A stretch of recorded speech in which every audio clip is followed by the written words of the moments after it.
I have the pleasure to present to you Dr. Martin Luther King, Jr.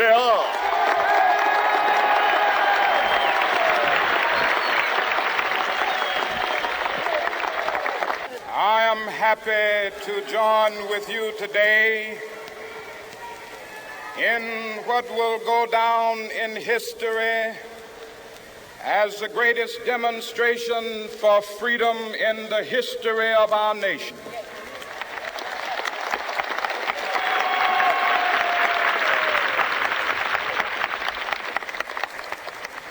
Five score years ago, a great American in whose symbolic shadow we stand today signed the Emancipation Proclamation. This momentous decree came as a great beacon light of hope to millions of Negro slaves who had been seared in the flames of withering injustice. It came as a joyous daybreak to end the long night of their captivity. But 100 years later, the Negro still is not free. 100 years later, the life of the Negro is still sadly crippled by the manacles of segregation and the chains of discrimination. 100 years later, the Negro lives on a lonely island of poverty in the midst of a vast ocean of material prosperity. 100 years later, the Negro is still languished in the corners of American society and finds himself in exile in his own land. And so we've come here today to dramatize a shameful condition. In a sense, we've come to our nation's capital to cash a check. When the architects of our republic wrote the magnificent words of the Constitution and the Declaration of Independence, they were signing a promissory note to which every American was to fall heir. This note was a promise that all men, yes, black men as well as white men, would be guaranteed the unalienable rights of life, liberty, and the pursuit of happiness. It is obvious today that America has defaulted on this promissory note insofar as her citizens of color are concerned. Instead of honoring this sacred obligation, America has given the Negro people a bad check, a check which has come back marked insufficient funds.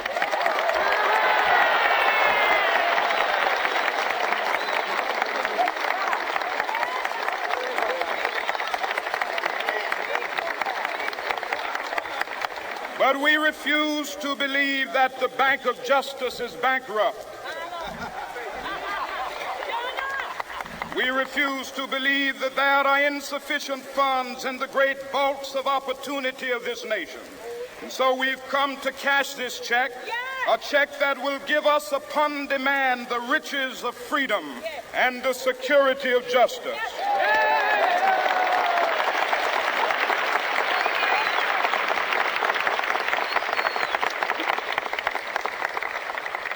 We have also come to this hallowed spot to remind America of the fierce urgency of now. This is no time to engage in the luxury of cooling off or to take the tranquilizing drug of gradualism.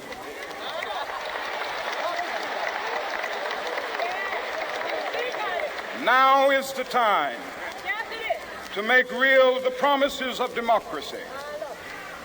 Now is the time to rise from the dark and desolate valley of segregation to the sunlit path of racial justice. Now is the time to lift our nation from the quicksands of racial injustice to the solid rock of brotherhood. Now is the time to make justice a reality for all of God's children. It would be fatal for the nation to overlook the urgency of the moment. This sweltering summit of the Negro's legitimate discontent will not pass until that is an invigorating autumn of freedom and equality. 1963 is not an end, but a beginning. Those who hope that the Negro needed to blow off steam and will now be content will have a rude awakening if the nation returns to business as usual.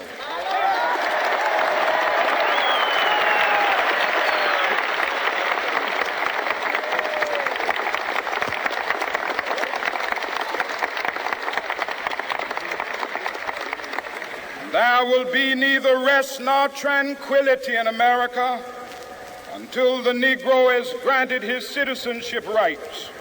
The whirlwinds of revolt will continue to shake the foundations of our nation until the bright day of justice emerges.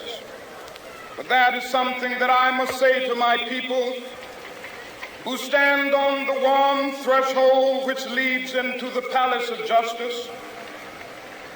In the process of gaining our rightful place, we must not be guilty of wrongful deeds.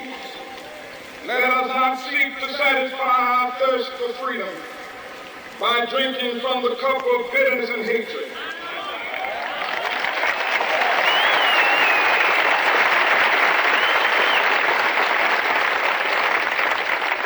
We must fail to conduct our struggle on the high plane of dignity and discipline. We must not allow our creative protest to degenerate into physical violence. Again and again, we must rise to the majestic heights of meeting physical force with soul force. The marvelous new militancy which has engulfed the Negro community must not lead us to a distrust of all white people. For many of our white brothers, as evidenced by their presence here today, have come to realize that their destiny is not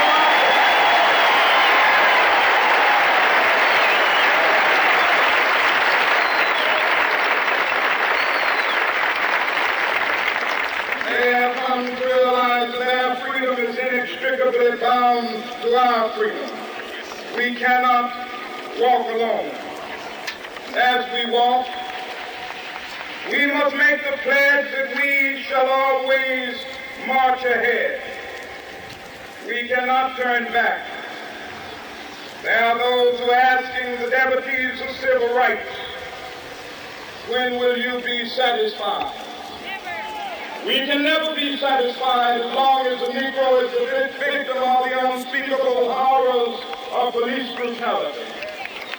We can never be satisfied as long as our body is heavy with the fatigue of travel, cannot gain lodging in the motels of the highways and the hotels of the city.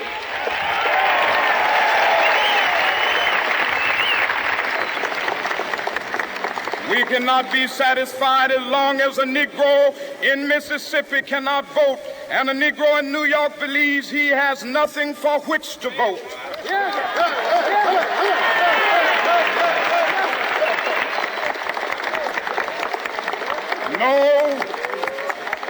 No, we are not satisfied, and we will not be satisfied until justice rolls down like waters and righteousness like a mighty stream.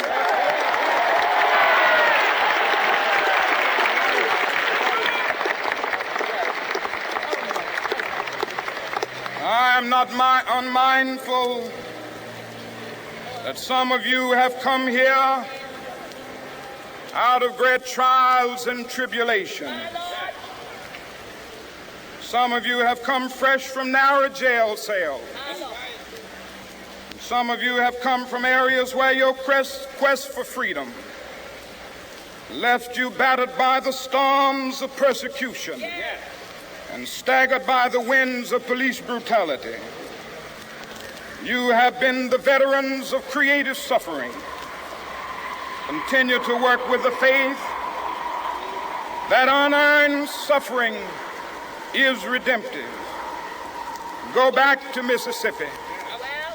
Go back to Alabama, go back to South Carolina, go back to Georgia, go back to Louisiana, go back to the slums and ghettos of our northern cities, knowing that somehow this situation can and will be changed. Let us not wallow in the valley of despair. I say to you today, my friends,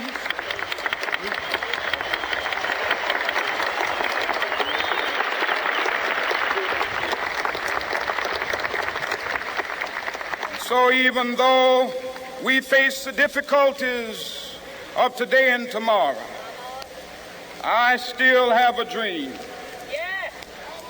It is a dream deeply rooted in the American dream.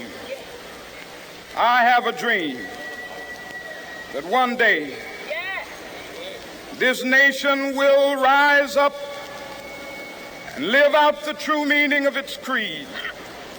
We hold these truths to be self-evident, that all men are created equal.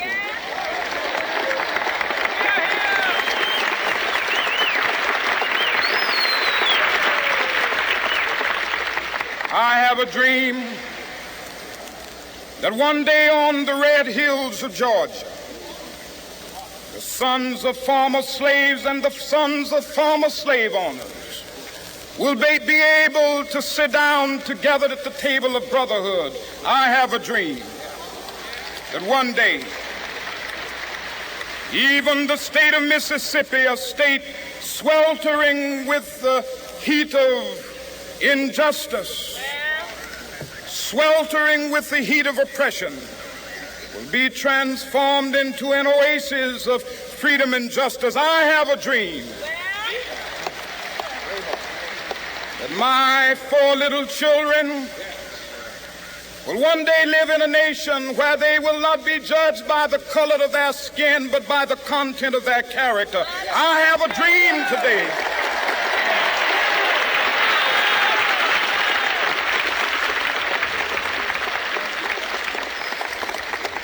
I have a dream that one day down in Alabama, with its vicious racists, with its governor having his lips dripping with the words of interposition and nullification, one day right there in Alabama, little black boys and black girls will be able to join hands with little white boys and white girls as sisters and brothers. I have a dream today.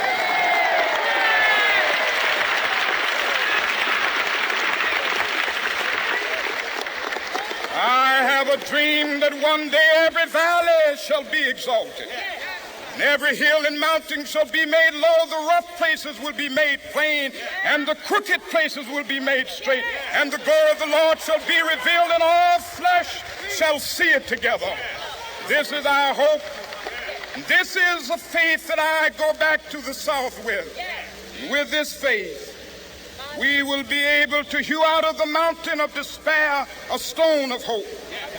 With this faith, we will be able to transform the jangling discords of our nation into a beautiful symphony of brotherhood. With this faith, we will be able to work together, to pray together, to struggle together, to go to jail together, to stand up for freedom together, knowing that we will be free one day. This will be the day. This will be the day when all of God's children will be able to sing with new meaning, "My country, tears of thee. Sweet land of liberty, of thee I sing. Land where my fathers died, land of the pilgrim's pride. From every mountainside, let freedom ring. And if America is to be a great nation, this must become true. And so let freedom ring from the prodigious hilltops of New Hampshire. Let freedom ring from the mighty mountains of New York. Let freedom ring from the heightening Alleghenies of Pennsylvania. Let freedom ring from the snow-capped Rockies of Colorado. Let freedom ring from the curvaceous slopes of California. But not only that, let freedom ring from Stone Mountain of Georgia. Let freedom ring from Lookout Mountain of Tennessee. Let freedom ring from every hill and molehill of Mississippi, from every mountainside. Let freedom ring, and when this happens,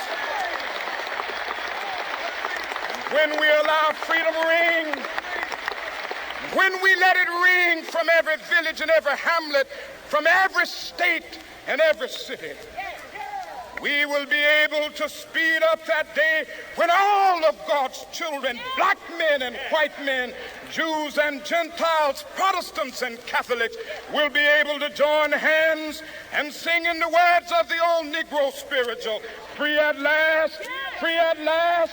Thank God Almighty, we are free at last.